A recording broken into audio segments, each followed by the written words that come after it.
Bon, j'ai acheté des fenêtres Brico Dépôt, mais le principe c'est que le volet roulant ne peut pas passer, donc je suis obligé de le démonter. Donc ce sont des fenêtres de 90 par 145. Le volet roulant est fixé directement dessus, mais il est possible de le démonter, et je vais vous montrer comment, donc il est possible aussi de le remonter. Il y a deux systèmes de fixation dessus, ici et de l'autre côté. Bon, c'est tout, après il suffit de démonter, il faut faire attention parce que c'est quand même assez fragile. Déjà, je vais enlever le scotch qui est autour.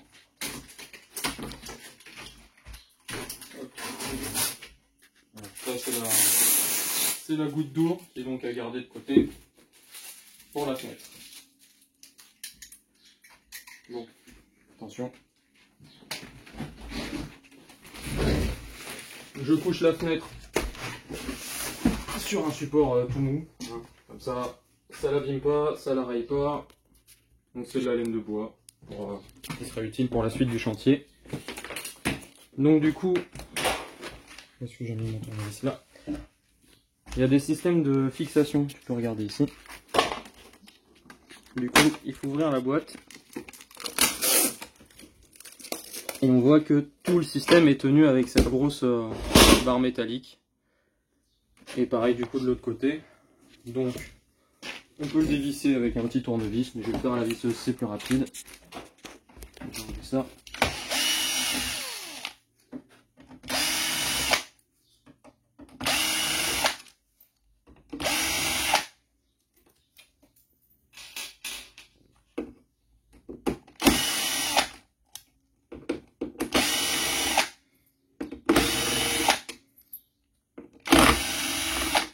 Bon, je vous conseille de ne pas l'enlever tout de suite parce que c'est ça qui maintient le coffre entier de volet roulant et qui est aussi maintenu du coup avec le rail directeur qui est donc ici, qui dirige le volet roulant qui est là.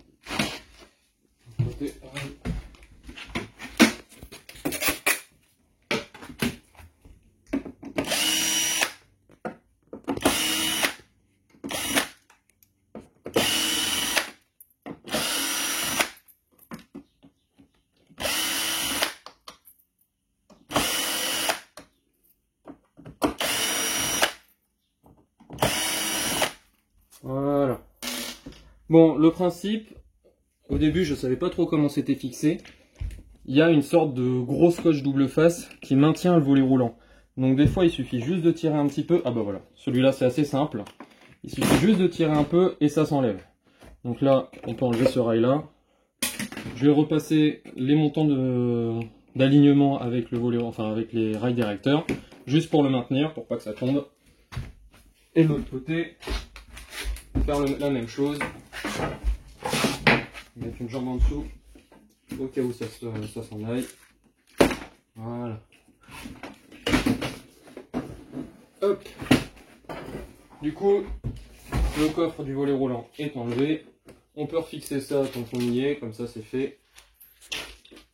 Garder les vis de côté. Hop.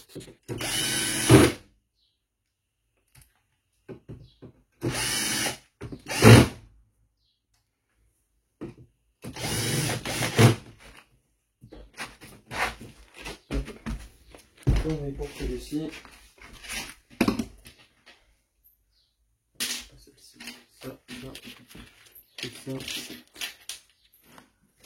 Donc attention au cas où vous ayez mélangé, ils sont vraiment différents, il y en a un qui est numéroté 1 et l'autre qui est numéroté 2.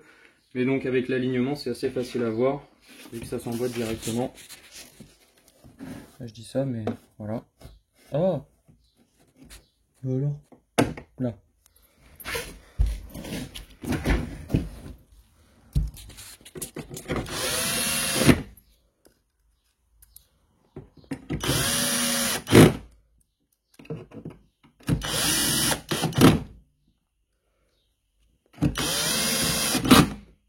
Hop. Ensuite, donc ça on peut le mettre de côté, mais on peut le laisser ici pour l'instant. Il faut caler avec la jambe et tirer. C'est c'est assez dur à tirer. Il faut mettre pas mal de force. Il faut pas avoir peur d'y aller. Bien dans l'axe. Parce qu'en fait, c'est maintenu avec des vis un peu creuses qui dirigent dans un rail. Hop, voilà. En fait, les vis passent dans ce rail-là. Donc c'est tout. Hop, on va faire pareil de l'autre côté.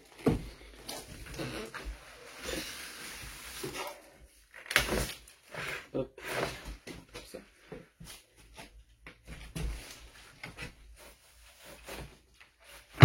Hop. Voilà. Sinon, on enlève ensuite les vis.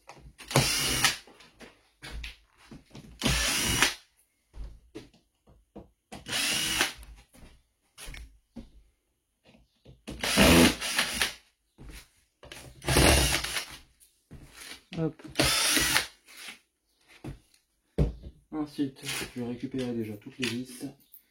Je vais les mettre ensemble. Je les mets directement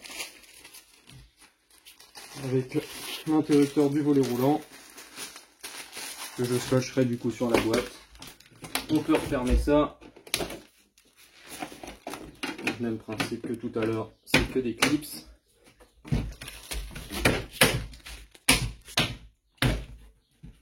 Voilà. On va faire pareil de l'autre côté.